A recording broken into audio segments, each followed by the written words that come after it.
Assalamualaikum warahmatullahi wabarakatuh. Anak-anak apa kabarnya? Alhamdulillah, luar biasa. Allahu Akbar. Ibu ulangi ya. Anak-anak apa kabarnya? Alhamdulillah, luar biasa. Allahu Akbar. Baik, sebelum kita memulai pembelajaran hari ini, kita awali kegiatan dengan berdoa. Berdoa ibu yang pimpin, berdoa dalam hati masing-masing, berdoa dimulai. Berdoa selesai. Anak-anak ada yang nggak hadir hari ini? Sekretarisnya, nak, siapa yang nggak hadir hari ini? Oh, masuk semua, alhamdulillah. Semoga kalian semua dalam keadaan sehat walafiat ya. Amin. Sudah siap untuk belajar sejarah hari ini sama ibu? Sudah. Oke, di depan kita awali dengan quotes dari Bung Hatta. Ada yang mau bacain nggak kira-kira? Boleh angkat tangannya? Boleh, mangga. Perjuanganku melawan penjajah lebih mudah, tidak seperti kalian nanti. Perjuangan kalian akan lebih berat karena melawan bangsa sendiri. Kata Randas Muhammad. Oke, boleh tepuk tangan anak-anak untuk Nanda. Baik, betul. Kata bijak Bung Hatta hari ini akan mengawali pembelajaran kita hari ini. Kira-kira maknanya apa ya? Perjuanganku lebih mudah karena melawan penjajah, tapi perjuangan kita sekarang lebih sulit karena melawan bangsa sendiri. Oke, Ibu lanjutkan. Ibu jelaskan dulu aturan pembelajaran kita hari ini, di mana kalian harus datang tepat waktu ya. Kemudian kalau mau bertanya atau menjawab silahkan angkat tangan. Kemudian harus fokus, tidak boleh ngobrol, tidak boleh makan dan minum, dan yang paling penting tidak boleh memainkan handphone selama pembelajaran berlangsung. Bisa dipahami? Bisa, oke. Ibu awali pembelajaran dengan ada dua gambar, ada satu gambar, satu video. Kalian boleh perhatikan dan berikan tanggapan, ya. Kita lihat gambar A dulu. Boleh, apa yang kalian lihat di sini? Burung, gimana kondisi burungnya? Dalam sangkar. Kenapa burungnya bisa dalam sangkar? Karena ditangkap. Oke, kalau burung dalam sangkar, kira-kira gimana perasaannya? Nggak bebas, betul. Tapi kita bandingkan dengan yang kedua, ada video nih anak-anak. Nah, ini apa yang kalian lihat? Burung terbang bebas. Kenapa bisa terbang bebas? Karena nggak dikurung. Terus burung yang terbang bebas gimana perasaannya? Happy, senang. Nah, kalau si burung ini kita ibaratkan Indonesia, maka kondisi burung dalam sangkar Indonesia ketika kondisinya lagi diapain? Lagi dijajah. Pintar. Yoga? Betul. Tepuk tangan buat Yoga. Lagi dijajah. Ini materi yang udah kita bahas sebelumnya. Tapi yang B, burung itu terbang bebas. Maka Indonesia ada di posisi gimana sih? Kalau lagi bebas? Sudah merdeka. Pintar. Tepuk tangan juga buat Nanda. Maka kita akan membahas Indonesia tanpa kondisi dijajah yang disebut dengan kemerdekaan. Tepuk tangan buat kalian semua. Pinter-pinter anak ibu. Ini kelas akselerasi ya, jadi nggak boleh ada yang nggak bisa. Oke? Oke. Ya, maka hari ini kita akan membahas peristiwa sekitar proklamasi kemerdekaan Indonesia. Tujuan pembelajarannya, boleh ada yang baca? Cahya mungkin silahkan baca tujuan pembelajarannya. Peserta didik kelas 11 SMA Pesat School of Talent mampu menganalisis makna proklamasi kemerdekaan bagi bangsa Indonesia melalui metode diskusi dan tanya jawab dengan benar. Oke, boleh tepuk tangan juga buat Cahya, terima kasih ya. Hari ini kita akan menganalisis apa sih makna proklamasi bagi kehidupan bangsa Indonesia. Nah, sebelumnya Ibu kasih pengantar dulu. Ibu kasih fakta. Kenapa kita harus bahas ini? Karena ternyata faktanya kita merdeka di tanggal 17 Agustus tahun 45.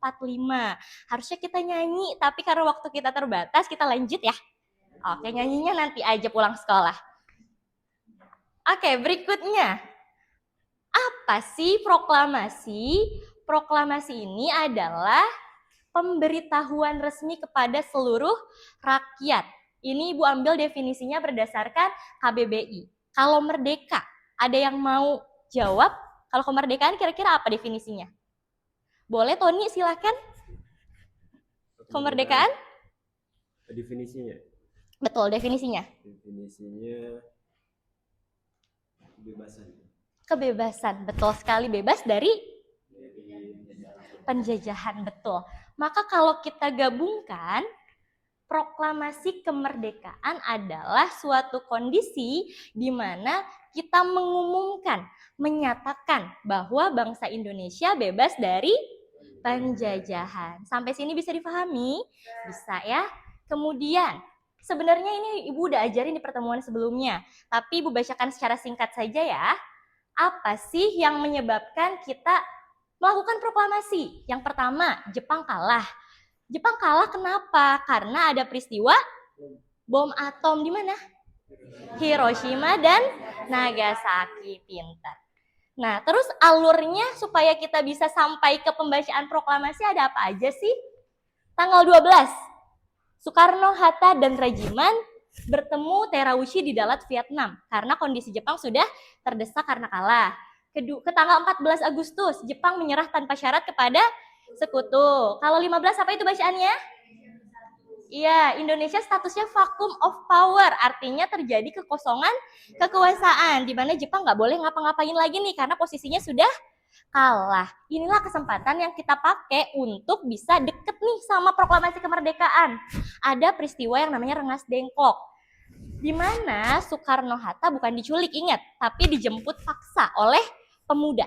Karena pemuda ingin mendesak Soekarno-Hatta biar cepat proklamasi. Tapi kenapa sih Soekarno-Hatta nggak mau? Ada yang mau jawab? Boleh? Chelsea, silahkan. Chelsea. Ih, kamu kan udah masuk kelas akselerasi, masa nggak tahu? Chelsea boleh dibantu temennya, ada yang tahu? Kenapa? Coba Ibu bantu ya, izin ya. Oke, kenapa pemuda mendesak Soekarno-Hatta? Karena Soekarno-Hatta itu belum yakin Jepang kalah. Tapi pemuda yang namanya Syahrir udah dengar langsung kalau Jepang kalah. Maka terjadilah peristiwa penculikan ini. Dan alhamdulillah berakhir dengan happy. Kita merdeka di tanggal 17 Agustus. Cukup gak merdeka sampai tanggal 17 Agustus? Enggak dong. Apa yang harus kita lakuin sekarang adalah mengisi dan mempertahankan kemerdekaan. Nah, makna proklamasi yang bisa kita ambil di era sekarang adalah di bidang politik. Indonesia memiliki kedaulatan rakyat. Jadi ingat ya anak-anak, kekuasaan tertinggi ada di tangan rakyat. Kalau pemerintah macam-macam, kalian tinggal gulingin aja pemerintahannya lewat demo. Ya, nggak apa-apa, itu hak kita sebagai rakyat. Kemudian di bidang sosial, semua warga negara Indonesia memiliki hak dan kewajiban yang sama. Jangan mau didiskriminasi, dibeda-bedakan karena berdasarkan undang-undang hak dan kewajiban kita sama. Kemudian di bidang ekonomi, nah bangsa Indonesia berhak menguasai dan mengelola sumber daya ekonomi secara mandiri. Meskipun realitanya Papua masih pakai PT Freeport ya buat mengelola emasnya ya. Mungkin kalian adalah orang-orang yang akan mengelola sumber daya ekonomi Indonesia dengan lebih mandiri. Kemudian budaya. Kita memiliki nilai-nilai kepribadian bangsa yang tercermin dari Pancasila. Jadi budaya yang ada di negara kita semuanya berdasarkan nilai-nilai Pancasila dan berdasarkan pada budaya ketimuran. Dan yang terakhir, dalam hal pendidikan kita berhak mendapatkan pendidikan dengan standar yang layak. Gak ada lagi nih kelas-kelas 1, 2, 3, tapi semua berhak mendapatkan pendidikan. Bisa dipahami sampai sini? Bisa. Nah, kemudian kita akan melakukan pembagian kelompok, di mana sebelumnya Ibu sudah melakukan tes diagnostik terhadap kalian. Nah, Ibu sudah bagi kelompoknya di awal ya. Silahkan bagi peran. Ingat kemarin hasil tesnya berapa? Kalau kalian dapat hasil tes 6-7 benar, maka kalian akan memainkan peran reflektif